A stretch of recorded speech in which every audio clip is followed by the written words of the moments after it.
नमस्ते साथियों और प्यारे बच्चों, आप सबका आर्या की पाठशाला में बहुत बहुत स्वागत है।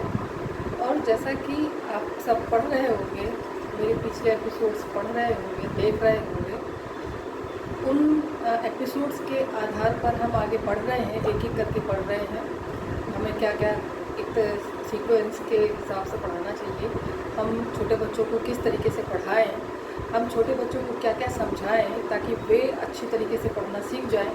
तो ये मेरा फोकस है कि सारे बच्चों के पास जो प्राइमरी क्लास के बच्चे हैं, जो प्राइमरी से थोड़ा और ऊपर जा रहे हैं या जो और भी ऊपर हैं, जिनको अभी हिंदी की वर्णमाला या हिंदी के शब्द संयोजन या हिंदी के विषय में या हिंदी की व्याकरण के विषय में पूरी तरह नहीं पता है, मेरा प्रयास ये है कि मैं उन सभी बच्चों तक, उन सभी लोगों तक अपनी बात पहुंचा पाऊँ जो कि हिंदी के प्रति अभी थोड़े उदासीन हैं, जो हिंदी के प्रति अभी भी उसको निकृष्ट मानते हैं।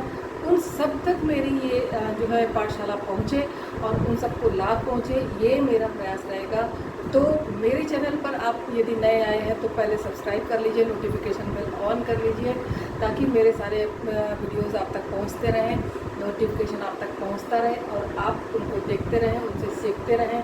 और यही मेरी जो है पूरी उपलब्धि होगी, मेरा जो है इनाम पारितोषिक होगा। जब आप पूरी तरीके से सीख जाएंगे, आप हमारी क्लासेस को ज्वाइन करेंगे और हमसे कुछ सीख पाएंगे, तो ये मेरा सबसे बड़ा पारितोषिक होगा। और मुझे इससे ज़्यादा मुझे कुछ भी नहीं चाहिए, मैं कुछ भी नहीं ज़्यादा चाहती हूँ।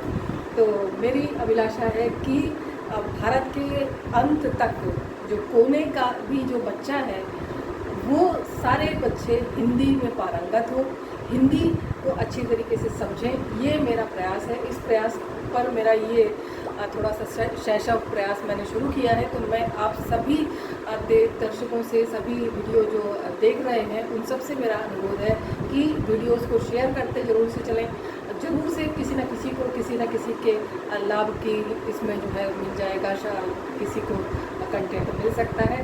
तो शुरू करते हैं आज की पाठशाला। पिछले एपिसोड में आपने पढ़ा था, पाठशाला में आपने पढ़ा था कि जो उच्चारण होता है, मात्राएं क्या होती हैं, उच्चारण किस प्रकार से होता है, स्वर क्या होते हैं, व्यंजन क्या होते हैं, ये सारी चीज़ें आपको मैं पढ़ा चुकी हूँ। और आज चलते हैं शब्द संयोजन पर। तो शब्द संयोजन को पहले आप समझ लें कि शब्द संयोजन होता क्या है। वर्ण होते हैं, वर्ण जोड़कर जो है स्वर और वर्ण बन जाते हैं। वर्णों के साथ साथ जब अक्षर बन जाता है, अक्षर जिसका क्षरण नहीं होता, ये सारी चीज़ें मैं पिछले एपिसोड में आपको क्लियर कर चुकी हूँ। और अब जब अक्षर बन गया तो अक्षर को जुड़ने के साथ, अक्षरों को जोड़ दिया जाए तो किस प्रकार से जोड़ा जाए कि शब्द संयोजन हो जाए और सटीक संयोजन हो, जिससे कि पूरा अर्थ निकलता हो, वो शब्द हो जाता है। ऐसी अब इसकी परिभाषा भी समझ लीजिए कि अक्षरों का ऐसा संयोजन मतलब ऐसा जुड़ाव, ऐसे इस तरीके से अक्षरों को रखा जाए कि वो एक पूरा अर्थ दे रहे हों।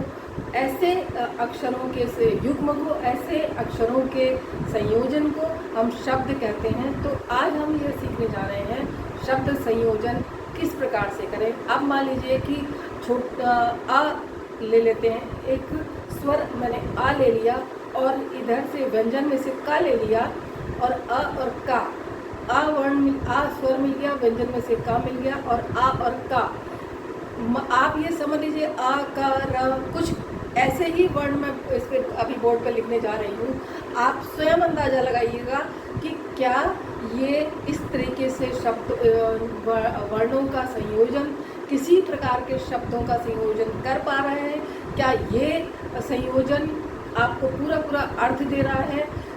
क्या ये आपको ये बता पा रहा है कि हम हमारे शब्द कहना क्या चाह रहे हैं? तो अभी मैं कुछ अक्षरों को यहाँ लिखूंगी, आप बताइएगा कि किस प्रकार से सही है। और उसको धीरे धीरे उस चीज़ को समझने की कोशिश करिएगा। तो मैं यहाँ लिखती हूँ, मैंने आपसे बोला था आ, ये मैंने आ लिखा।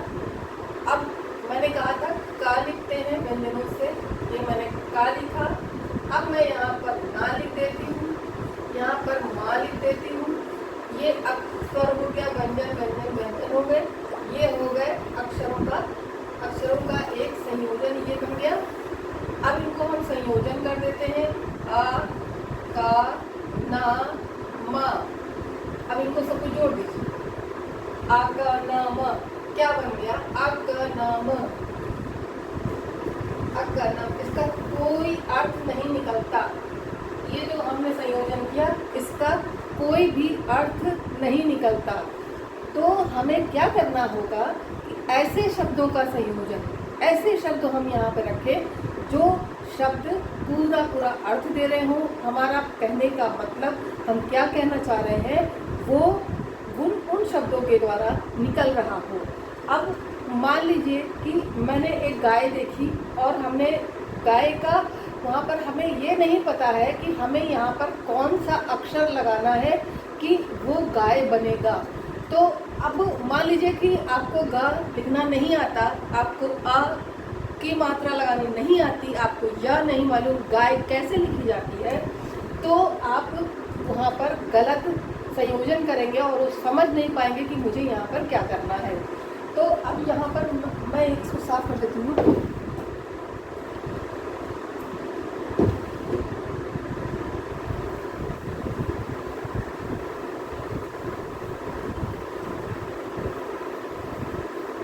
तो ऐसे शब्द हम लिखेंगे यहाँ पर। मान लीजिए मैंने लिखा गा, आपको गाय लिखनी है, आपने चित्र देखा गाय तो हमने गा लिखा। उसके बाद यहाँ पर मैंने चिन्ह लगा लिया, आ बड़ा आ लगा दिया, क्योंकि ग के साथ आ की ध्वनि आ रही है, तो यहाँ पर मैंने आ लगा दिया। अब य की ध्वनि आ रही है तो हमने यहाँ पर य लगा दिया। अब ये तीनों को संयोजन कर देंगे तो ग आ य, ये भी गलत हो गया। अब हम यहाँ पे क्या करेंगे, आ की जो मात्रा है वो आ की मात्रा को यहाँ पे ग प्लस, मैंने बोला था जब कहीं पर दीर्घ आ का स्वर आ रहा हो तो उसकी मात्रा उस व्यंजन के साथ जोड़ देते हैं। तो इसकी ये जो दीर्घ आ लिखा हुआ है इसकी मात्रा को हम यहाँ पर जोड़ने का काम करेंगे, हम प्लस यह लिख देंगे। ठीक, अब हमने क्या किया, ये जो इसकी मात्रा थी इसमें जोड़ दिया, क्योंकि इनको मैंने बताया प्लस करना है, यहाँ पर प्लस करना था या, तो या भी जोड़ दिया। अब क्या बन गया, गाय, ये बन गया हमारा गाय।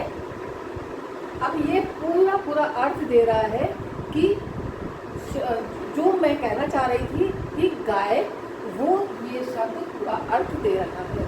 ये हुआ आपका शब्द संयोजन। इसी तरीके से आप लिखिए किताब, किताब लिखनी है तो कुछ भी, अगर किसी बच्चे को किताब में किस प्रकार लिखना है उसको अक्षरों का ज्ञान नहीं है तो वो कुछ भी लिखेगा। उसके मुंह में आएगा अ तो वो आ लिखेगा, उसके मुंह में ना तो ना लिख देगा, उसके मुंह में क तो वो का लिख देगा। तो इस प्रकार, इसलिए ज़रूरी है कि अक्षरों का ज्ञान हो सबसे पहले। इसलिए मैंने आपको सबसे पहले अक्षरों का ज्ञान कराया, व्यंजन का ज्ञान कराया, वर्णमाला पढ़ाई, उच्चारण बताया, मात्राओं को किस प्रकार से लगाते हैं ये बताया। इसके पश्चात आज मैं शब्द संयोजन आपको बता रही हूँ, क्योंकि जब तक आपको ये शुरुआत नहीं मालूम होगी, आपको ये नहीं पता होगा कि पौधा कैसे लगाते हैं, तो आप पौधा नहीं लगा पाइएगा। अब हम यहाँ से शुरू कर रहे हैं कि हमारी अब मिट्टी तैयार हो गई, तो अब हम पौध लगाने का काम करेंगे। तो ये हमारा शुरू हुआ कि हम बीजारोपण कैसे करें। तो अब हमने लिखा यहाँ पर ग प्लस अ प्लस य, ये जो होता है इसको संधि कहते हैं। संधि माने जोड़ना, मिलाना, संधि माने मिलाना। तो हम यहाँ पर संधि कर रहे हैं। संस्कृत में भी होती है संधि और हिंदी में भी संधि होती है। तो ये हम आगे पढ़ेंगे, जब हम ये सारी चीज़ें पढ़ लेंगे उसके बाद हम संधियाँ भी आगे पढ़ेंगे चल के। तो अभी हम यहाँ पर ये समझ लें, सीधे सीधे संधि या जोड़ना या संयोजन करना, ये इस तरीके से समझे। तो ये ग प्लस आ प्लस य, गाय, इसका हो गया गाय। अब किताब की हम बात कर रहे थे, जब बच्चे को ये पता है क किताब, तो का आएगा। का में अब क्या, कौन सी ऐसी मात्रा लगाएं कि की हो जाए, त बीच में ता का जब ध्वनि आ रही है तो ता में कौन सी ऐसी मात्रा लगाए कि वो ता हो जाए। ब तो बाको में तो कोई मात्रा नहीं लगानी। अब हम यहाँ पे लिखते हैं का, अब आया था कि, तो यहाँ पर हमें ई लिख देना है, छोटी ई है, और प्लस ता लिखा प्लस आ लिखा, क्योंकि दीर्घ आ का स्वर आ रहा है ता की, ता प्लस बा, बकरी वाला बा। अब हम यहाँ पर ये क की मात्रा मैंने आपको बताई थी कि मात्रा होती है ये जिसकी टेल जो होती है बाएं तरफ से शुरू होकर के दाहिनी तरफ को जाती है, जो आप अक्षर यहाँ लिखेंगे। जैसे ये का आपने लिखना है तो का यहाँ लिखा हुआ था, इसकी मात्रा छोटी ये जो ये लघु ई थी, इसकी मात्रा यहाँ पर लगी जो बाएं तरफ लगाई जाएगी और दाईं तरफ जाती है। ये दाईं तरफ इसकी चोटी जा रही है ना। अब ता लिखा यहाँ पर, प्लस ता लिखा, ता में आ की मात्रा लगा दी तो ता हो गया, फिर प्लस हो गया बा, इज इक्वल टू किताब।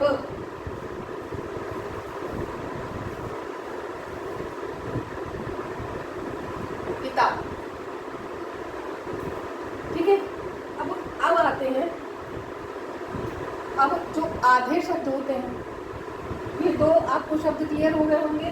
अब बड़े बड़े शब्द लिख देते थे, मनोरमा, मनोरमा। अब मनोरमा कैसे लिखेंगे, म प्लस ना प्लस ओ प्लस रा प्लस मा और प्लस आ। ठीक, ये जिसको नहीं आता होगा कुछ भी वो ऐसे लिख देगा कि मनोरमा। बताया गया, जैसे मान लो बच्चों को बोला गया बेटा लिखना है मनोरमा, तो कैसे लिखेंगे, मनोरमा। तो इस तरीके से जब बोला जाएगा तो जो बच्चा होता है, छोटा बच्चा होता है, उसकी ग्रेस्पिंग पावर बहुत तेज़ होती है, वो जितना समझ पाता है वो उसी तरीके से लिखता है, तो वो ऐसे लिख देगा। जब उसको ये सब चीज़ें मात्राएं क्लियर हो जाएंगी तब वो ये समझ के लिखेगा, माँ ना में ओ का डंडा लगा, ओ की मात्रा लगा दी तो मनो, र माँ में आ की मात्रा लगाएंगे। अब हो गए यहाँ पे मनोरमा, मनोरमा, ठीक है। अब आधे आधे जो शब्द होते हैं उन शब्दों को समझ लेते हैं। ये पूरे अक्षर थे, और अब आधे शब्द कैसे लिखे जाते हैं, फिर री की मात्रा कैसे लगती है, ये सारी चीजें हम आपको भी बता देते हैं। अब मान लीजिए आधा लिखना है, किंतु लिखते हैं। अब हमने किंतु लिखना, का में मात्रा लगाना सीख गए थे, फिर भी हम यहाँ पे लिख रहे हैं का प्लस ई प्लस ना, क्योंकि न आधा आ रहा है तो हमें यहाँ पे हलंत देना है। किम प्लस त प्लस ऊ, छोटा ऊ, लघु, ठीक है। अब हमने इसकी मात्रा, छोटी ई की मात्रा हमने लगा दी इसमें, ये मात्रा हो गई। अब का यहाँ लिख दिया कि न था, आधा लग गया, क्योंकि इसके साथ में अब व्यंजन जुड़ने जा रहा है, ठीक, जुड़ गया तो आधा ना हो गया। अब ये ऊ की मात्रा यहाँ पे लगे, किन आधा। जब अक्षर लिखा जाता है, जब आधे आधे अक्षर जुड़ते हैं तो वो हलंत वाले अक्षर होते हैं। जो आधा शब्द, जब मैंने पिछले एपिसोड में बताया था कि जब भी हलंत वाला जो शब्द होता है, जो अक्षर होता है, उसको आधा बोला जाता है, आधा मुंह खुलता है, उसमें पूरा नहीं। ना बोलेंगे, जब ना बोल रहे होंगे तो ना ही, नहीं, या बालका, बालकन, बालकान, इस तरीके से जब भी शब्द पूरा बोला जाता है तो जब ना में हलंत दिया हुआ है तो बालकान, कान अलग हो गया और कानपुर एक अलग शब्द हो गया, कान अलग हो गया। उच्चारण आ रहा है ना साफ साफ, उसको जब हलंत दिया जाएगा तो कानपुर, तो ना आधा हो गया, यहाँ पर हम आधा ना लगाएंगे, लेकिन उच्चारण देखिए किस प्रकार, कानपुर, तो पूरा का पूरा ना लगा, फिर पा में मात्रा लगी और रा लगा, तो कानपुर हो गया। इसी तरीके से आज जब यहाँ पर ना हलंत वाला था, हलंत जिसमें लगा होगा वो आधे शब्द जुड़ेंगे, आधा लगेगा। शब्द के अंत में हलंत लगा करके शब्द आते हैं, वो संस्कृत के शब्द होते हैं। ये हो गया किंतु, परंतु, पा प्लस रा प्लस ना हलंत प्लस ता प्लस पू, पा रा ना का आधा ना, ता और उसकी मात्रा परंतु, किंतु परंतु आधा, क्रुद्ध, का प्लस रा, ये रा जो था इसका हलंत रा प्लस पू प्लस दा प्लस था। अब इसमें देखिए आप, रा हलंत है, पू पूरा दिया हुआ है, का हलंत है, था पूरा दिया हुआ है। तो हम क्या लिखेंगे यहाँ पे, र, तो का के बाद रा आधा यहाँ पे लिखेंगे नहीं, रा दिया हुआ है तो यहाँ पे रा लग जाएगा का। अब पू दिया हुआ है तो मात्रा कहाँ लगाएंगे, गा में, तो पू, ठीक। अब दा आधा दिया हुआ है, आधा दा कैसे लिखा जाएगा, ऐसे दा लिखिए। अब नीचे लगा देंगे धा, क्रुद्ध। अब इसको इस तरीके से दा लिख करके हम इसको पूरी तरह लिखेंगे,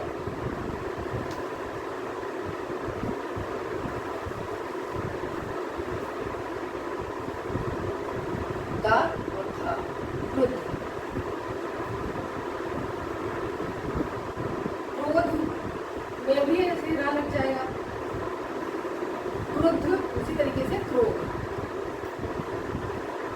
तो आधा जो शब्द होता है, आधा वर्ण होता है, सॉरी आधे वर्ण जो हलंत वाले जो होते हैं, जब हिंदी का होता है तो उसमें आधा लग जाता है, इस चीज़ का ध्यान रखिएगा। ये हुआ हमारा साधारण शब्द संयोजन।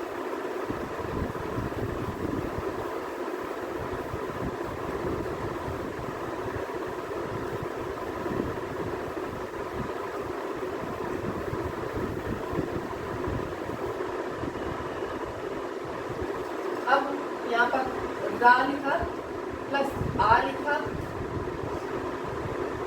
रा प्लस आ प्लस मा इक्वल टू आ, बड़ा लिखा दीर्घ, र आ, रा लिखा, आ की मात्रा लग गई, रा और मा, राम।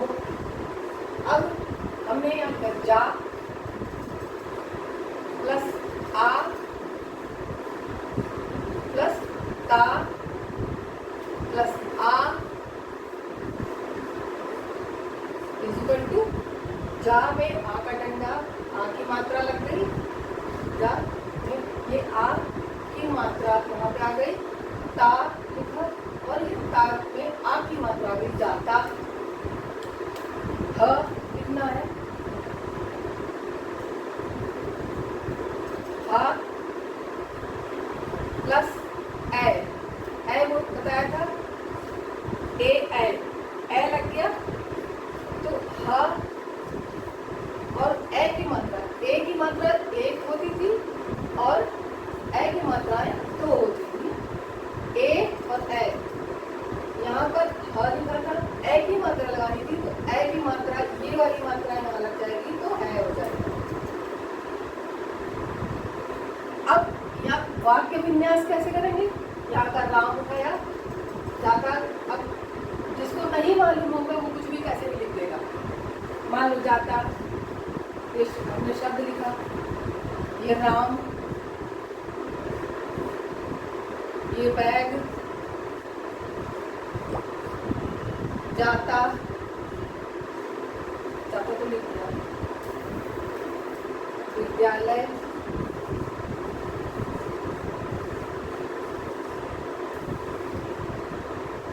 है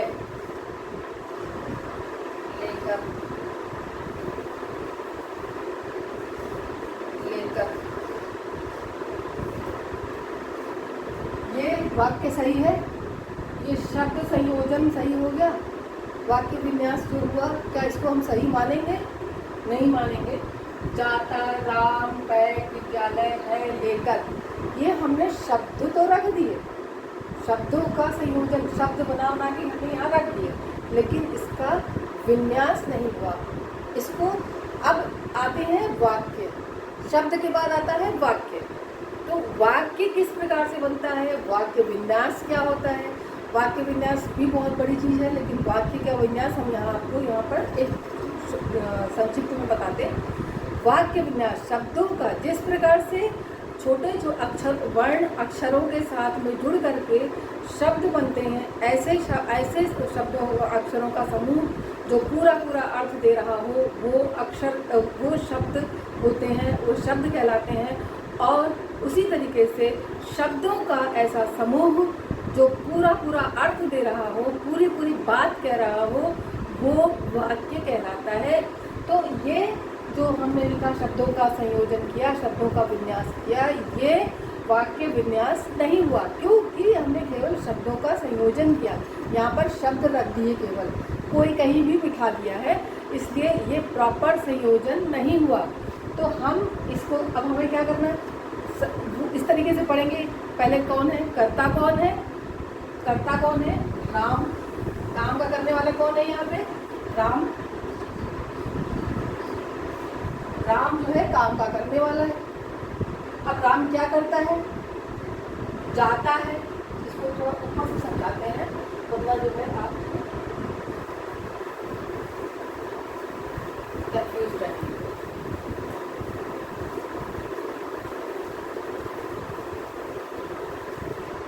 मैंने लिखा था जाता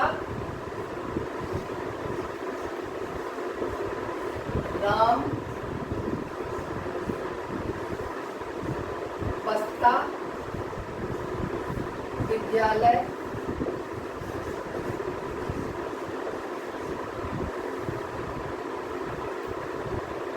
है लेकर। ये शब्द केवल थे, शब्दों का समूह था। तो अब आपको यहाँ पे समझना है, शब्दों का ऐसा समूह, शब्दों का ऐसा समूह, ऐसा समूह जिससे पूरा अर्थ निकले, जिससे पूरा अर्थ निकले।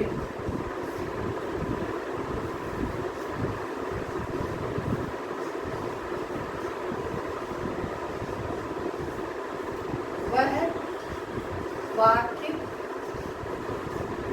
होता है।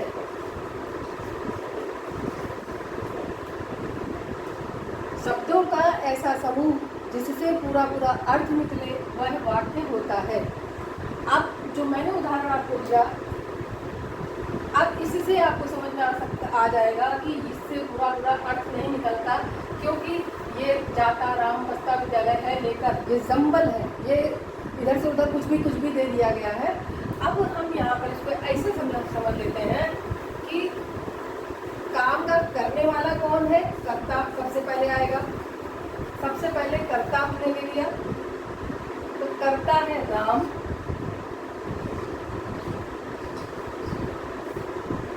कर्ता हो गया राम। अब कर्ता के बाद क्रिया है, ये जाता है, राम जाता है।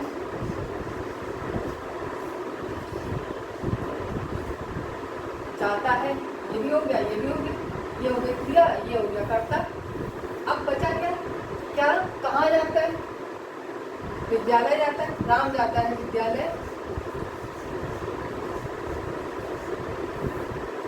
ये भी हो गया। अब वो क्या लेकर जाता है? राम विद्यालय जाता है तो क्या कहते हैं, झोला लेकर तो जाएगा नहीं कि सब्जी लेनी है वहाँ विद्यालय में। उसको विद्यालय जाएगा तो पढ़ने ही जाएगा ना, तो क्या लेके जाएगा, बस्ता लेके जाएगा। तो बस्ता, अब राम जाता है विद्यालय तो क्या लाया, बस्ता। तो विद्यालय गया बस्ता लेकर।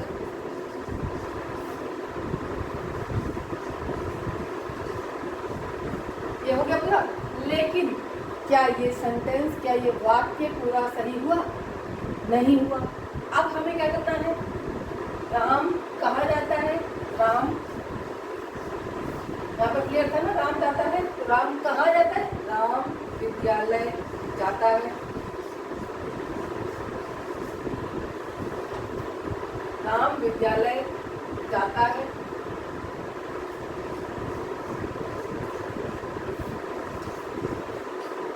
राम विद्यालय जाता है। अब क्या लेकर जाता है, बस्ता लेकर।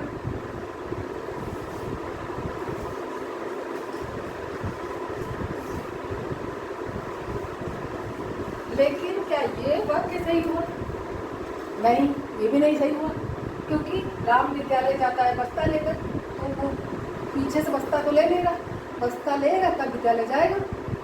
तो यहाँ पर बस्ता लेकर विद्यालय जाता है, ये उसकी विशेषता बता रहा है। तो ये विशेषता वगैरह हम बाद में पढ़ेंगे, पहले हम वाक्य विन्यास समझ रहे हैं। तो राम बस्ता लेकर विद्यालय जाता है। अब ये समझ लीजिए, ये वाक्य पूरा हुआ, राम बस्ता लेकर विद्यालय जाता है।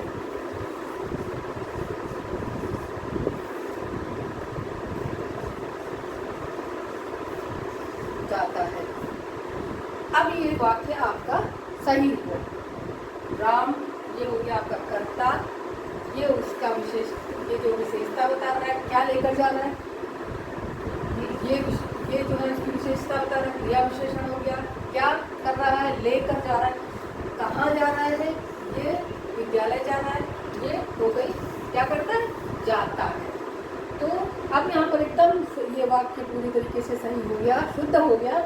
राम बस्ता लेकर विद्यालय जाता है, तो इसको हम शुद्ध वाक्य मानेंगे। ये शब्दों का संयोजन था, शब्द कैसे भी रख दिए थे, ये गलत था, ये भी गलत था। राम जाता है विद्यालय बस्ता लेकर, राम विद्यालय जाता है बस्ता लेकर। और हम जब लास्ट में हमने राम पहले कर्ता रखी, फिर उसकी कर्ता क्या कर रहा है, किस प्रकार कर रहा है, ये सारी चीज़ें हमने मैनेज कर दी। हमने प्रॉपर तरीके से शब्दों का स्थान निश्चित कर दिया। तो ये सेंटेंस जो बात हमने वाक्य विन्यास किया था, ये पूरी तरीके से वाक्य बन गया। तो आज की कक्षा में आपने सीखा शब्द संयोजन क्या होता है और वाक्य विन्यास किस प्रकार से करते हैं। तो आशा करती हूँ कि आपको ये सारी चीज़ें समझ में आ गई होंगी। और कोई भी जो है संदेह हो, कोई भी प्रश्न पूछना हो, तो आप नीचे कमेंट बॉक्स में अपने क्वेश्चन पुटअप कर दीजिएगा, डाल दीजिएगा। मैं ज़रूर से उसका उत्तर दूंगी, क्योंकि मैं आप लोगों की जो कमेंट्स होते हैं वो ज़रूर से देखती हूँ और उनका उत्तर भी देती हूँ। तो जो भी आपको पूछना हो आप नीचे लिखिएगा और मैं उसका उत्तर दूंगी।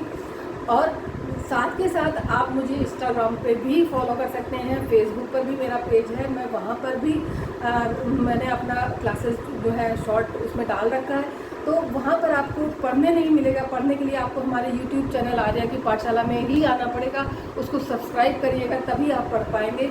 अन्यथा आप पूरी तरीके से पूरा लाभ नहीं उठा पाएंगे। आप हमारे मेंबर बनिए, सब्सक्राइब कर लीजिए, उसके बाद ही आप पूरी जो है कक्षाओं का पूरा फ़ायदा उठा पाएंगे। तो इसी के साथ साथ मैं आपको इतनी देर तक मेहनत से देखने के लिए धन्यवाद देती हूँ कि आपने बहुत मेहनत से देखा। और जो है आगे चैनल को सब्सक्राइब कर लीजिएगा तो और धन्यवाद दूँगी। तो इसी के साथ धन्यवाद। जय हिंद एंड जय हिंदी।